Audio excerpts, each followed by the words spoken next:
বছর ঘুরে আবারও রমজান মাস চলে আসলো। আর রমজান মাস উপলক্ষে আজকে আমাদের বাড়িতে মুড়ি ভাজা হচ্ছে। আর এই মুড়ি ভাজা নিয়ে আজকে আমরা সারাটা দিন সবাই খুবই ব্যস্ত ছিলাম। ভোর 6টায় উঠে আমরা মুড়ি ভাজার কাজে লেগেছিলাম আর কাজ শেষ করতে করতে সন্ধে হয়ে গেল। আসসালামু আলাইকুম।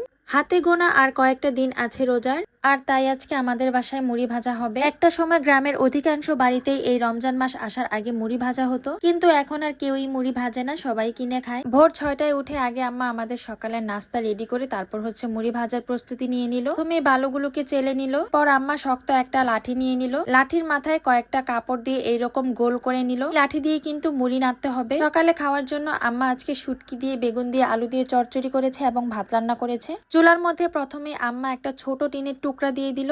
এই মাটির পাত্রে কিন্তু চালটাকে ভাজা হবে। পাত্রটা বসিয়ে আম্মা সাইডে কিছু কাদা মাটি দিয়ে লেপ দিয়ে নিল, যাতে হাতে চুলায় তাপটা কম লাগে। রসুনটাকে ধুয়ে তারপর একটু ছেঁচে নিতে হবে। থেকেই কিন্তু আম্মা লবণ পানি ভিজিয়ে রেখেছিল। এরপর ওই রসুন দিয়ে কিছুক্ষণ নেড়ে চেড়ে নিল। এক চুলার মধ্যে বালু গরম করা হচ্ছে, আর এক চুলার মধ্যে চাল দেয়া হবে।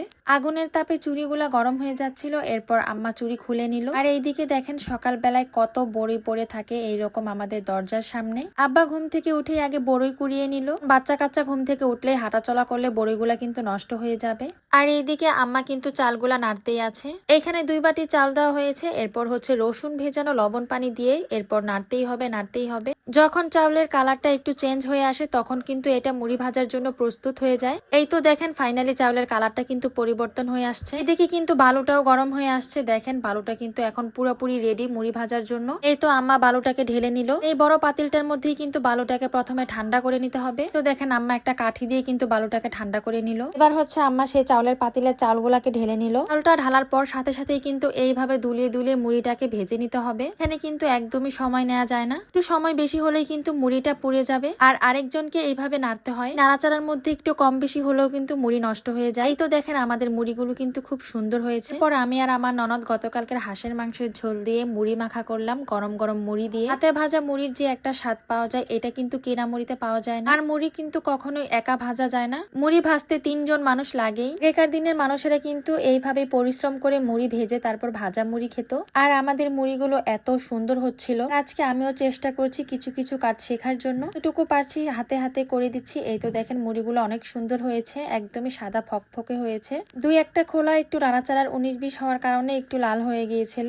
এরপর আমিও চুলার পাড়ে বসলাম, কারণ একজন অনবরত চাল নাড়লে হাত ব্যথা হয়ে যায়। এই চাল নাড়াটাও কিন্তু একটু সময় নিয়ে করতে হয়, যতক্ষণ না পর্যন্ত চালটা আসে। একটা খোলার চাল নেড়েই আমার হাত ব্যথা হয়ে গেছে, আঙুল ব্যথা হয়ে গেছে। আসলে এখনকার মানুষ এত পরিশ্রম করতে চায় না। এরপর এখানে আমি মুড়ি নাড়তে আসলাম। এই মুড়ি নাড়াটা কিন্তু একটু দ্রুত সময়ের মধ্যে করতে হয়, না হলে কিন্তু মুড়িটা একটু নষ্ট হয়ে যায়, মানে লাল হয়ে যায়। তবে যাই হোক আজকে আমাদের মুড়িগুলো কিন্তু ভালোই হয়েছে।